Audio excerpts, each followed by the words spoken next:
Good afternoon, just like to welcome you along to the Indo drill. Thanks for attending. Obviously it's to welcome our new manager to the club. Obviously on behalf of the board and myself and the fans, we're obviously very pleased to get the candidate we wanted. It's always a challenge when you're a club like Alloa to get the candidates you want in. We're very happy to have been able to attract a candidate of Peter's calibre along to Alloa, and we're all looking forward to working together. We believe that the Championship is a really tough environment, and while obviously history would tell you that we normally appoint young, rookie-ish managers, we believed as a board that we needed someone with experience this time round. And why Peter? Well, it goes with, if you get somebody that you believe can fulfil every single tick box the club's got for the challenge that lays ahead, you take it when you get the chance. So we only spoke to one candidate, and here he is sitting beside us. So that was it. We determined who we wanted, as we normally do. We spoke to one candidate and we were very happy that he agreed to join us. Peter, congratulations first of all. Thank you very much. Thoughts of being the new manager of Alloa Athletic? I'm absolutely delighted, and I think the fact is it's because of the chairman here, nothing else, because I think the most important thing was when I spoke to him, he'd been brought up an Alloa supporter.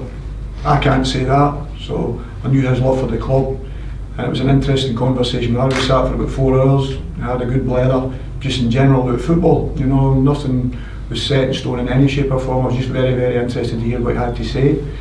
And it shows you I was up with my own son. Our Peter was signing for Morton. That's the reason I was in Scotland actually. I'd driven him up so he could bring his car up.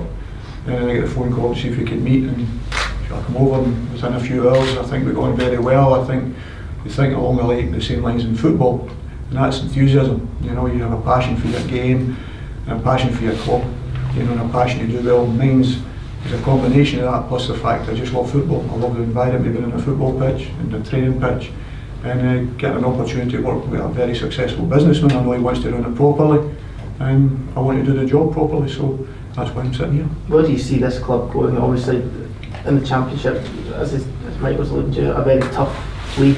Yeah. What's your targets for the next season? To do as well as the last managers have done. The last 4 or 5 managers that's been here have been excellent. Young managers have all come in and done exceptionally well. Up to Jim and the last one, who was exceptional for them, fighting for their life, trying to play a certain way as well. Obviously, they've done very well, because it's very difficult when probably you're the only team that's not full time in the division. Guys are working their socks off daily in their own jobs. They're doing the exact same for the club and fighting for the club to keep them in the division. They've done that exceptionally well. So anybody that knows myself, it's all about having that passion and that drive to do that. And that was interesting when I spoke to him, listening to what he's got to say about his own players and the belief he has in his own players. So at times you maybe think, well, they're not most talented or whatever, but the one thing that I've never let them down is their quality, their fight, desire. And then I watched them last night and I was very surprised that they want to take the ball under pressure, they want to use the ball well, and I was very happy that that's what you've seen. And you can see these guys working their socks off for their club and representing what the chairman wants. So yep. I was very pleased with that. You've had a couple of cracks at being number 1, but predominantly, back room and number 2 is where you've been. Why do you see this time as the time to step up and retake that number 1 spot? Well, there are a few chances over since I left Norwich as manager. I had a few chances to go back in, but I had to give up a lot then to go back in as a manager. I'd have been giving up the Premiership. I ended up in the Premiership for about 8 years or something like that. So we were working with some world-class players, not just top players, world-class players I was very fortunate enough to work with. So at the times opportunities came, I didn't think it was right. I just felt, let's keep it where we are, and then really enjoy the training pitch anyway. And I think a lot of managers at the next higher levels spend a lot of time sitting in boardrooms and standing at the side of the pitch not being involved. I love to be involved on the training pitch. I love to go on the pitch with the boys and everything like that. Unfortunately you can't play anymore, so that's the closest you can get. And I just felt now that obviously the Scotland thing didn't work out in that respect, and as I say, I've been in for jobs before. I'm not going to go to people either say, oh no, you've got too much experience for this level, or you've not been at this level. I think people think you only watch one level of football, or you only worked at one level, you can't work anywhere else. So I've had my knockbacks like everybody else. So But anybody that tells you they're on a rest or I'd like a few weeks off just to recharge the batteries or I'm waiting on this project for myself, I'm not that guy. I'm the guy that wants to go there and work the next day. And if I lose my job one day, I want to go on the training pitch the next day working again. I'm not there for a rest. I'm here to work, and that's exactly what I want to do here. Hopefully, the levels that's been set by the guys, as I say, it's been here prior. Hopefully, I can maintain them and keep the boys in the division. They're always aiming to aim for higher than you were last year, and that's what the aim was here. To see if they could achieve that. You mentioned Scotland there. How do you reflect on your time with Alec and with the national side? I loved it because, as I said at the time, I grew up. You were either, your national team was an epitome. As a player, it was an epitome to go and stay there and get to that level because you had to be playing well with your club side to get there. So I always thought it was a fantastic honour. I had a lot of caps at 21s, schoolboy, 18s, you name it all, and it was always a great honour and privilege.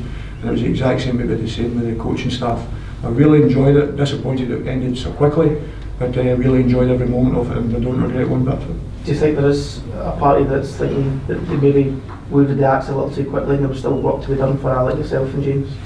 You always think that when it's just losing your job, but at the end of the day the decision was made and that's no problem. You've got to live with it, you've got to go on with it. I'm not going to mump and moan about it. You'll make right decisions, you'll make wrong decisions throughout your life, and you have to be abide with them. I know we gave everything we had. There was nothing, no stone unturned to do everything. We know we had difficult situations, a lot of injury problems at different times through the season. And international football's completely changed since I was there, obviously, as a player, because you turn up on a Sunday and you were back home at your club on a Wednesday. Now the clubs they're away from the clubs for 10 days, and they're looking maybe back to the following Thursday before a big game in the Premiership in England, say, if we're talking, say, the clubs don't want to be playing with the national team, they don't want to be that length of time. So it's very, very difficult. All the players are managed completely different at their clubs now. We trained every day, played every day. The ballers we played 2 days, no problem whatsoever. Nowadays, there's so much legalities really, and that is a problem. Players, as I say, some get 2 days recovery, some get 1 day recovery, some get 3 days recovery. Some can't play, can play 1 day. But then the second game you're going to play, they can't play in that because their bodies are not capable of doing that.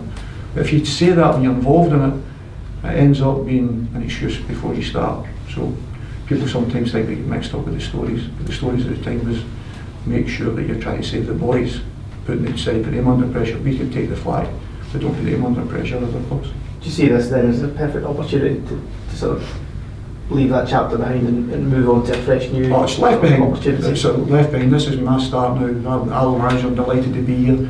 As I said, the enthusiasm of the chairman being his club and being a supporter of the club is more important to me than anything now. That's where all my energies go. It's the first time I went part-time, obviously, but for me there's no such thing as part-time. You're a manager or a coach, you're 7 days a week watching players, watching your own players preparing for matches. So it's no changing for me in any shape or form. As in when you see the boys, of course, that changes a little bit. But the fact for a manager or a coach at this level, you're always thinking about the preparation that goes into the next game. You said part-time, how does that work in terms of recruitment? Is that going to be another factor for you to try and work on? Well, I know how, as I say, I know how it works. I've been fortunate enough, I know how it works. I've been around the game a long time, so I understand how it works. And I hope to call in a few guys that you've known in the past, that are going to look after you, and the guys that I've looked after before, maybe kicked a few times, maybe no help me. So there's a possibility of that, but no, as I say, I know a hell of a lot of players. You've seen them, as I say, even in the period I was at Fulham with the 23s for 4 years, so I've seen a hell of a lot of young players playing, so you know all that, and you know what goes on. And sometimes even at Fulham, even though it was a full-time job, the 23s is like part-time at times, because some days you can have 6 or 7 players, the next day you can have 20 players. So the build up to the game is very similar to being part-time in many respects, because you've not got a team constantly, so I understand how to manage that, and it's just getting better. I'm very fortunate that Paddy's here, Paddy Conley, he's been at the club for a long time now under successful managers, and I lean on him heavily, because it's very important to lean on him. I know Paddy's a player, and I know his work ethic here through the chairman and that as well, so I'm really looking forward to working with him, and as I say, I'm sure he'll be a massive help. Do you have a final message to any Alloa fans watching? No, I'm just hoping we can bring as he says, many guys through the door to the way we play and win games of football. That's what we're here to do. I want them to play exceptionally well, I want them to win, but if you say they didn't play particularly well, I still want them to win, That's the way it is. You never lose that. You want that winning mentality within the group, and I think as I say, all the previous managers have managed to instill that in their players, you know, and they've all progressed, and that's what we're trying to do. The team's progressed, the individuals have progressed, and that's all I'm here to try and do, to keep Alloa. If they finish third bottom, I want it to be fourth, fifth, sixth, you know, you want to push up to that. I want them to be champions. I always say if you start the race, you want to win it. So that's what we aim to do. So if we don't finish first, well, I want to be second. If I don't finish second, I want to be third. That's the way it is. But you want to be first all the time, and that's the mentality we'll try. We'll not get into any game. Please believe me, we'll not get into a game, be any fear. I don't care who we play, don't care how much they've spent. You know, it doesn't bother me. You know, at the end of the day, it's the players have got to that place that they can go out and win any game, and that's what you've got to try and instill them, along with the qualities that they have got.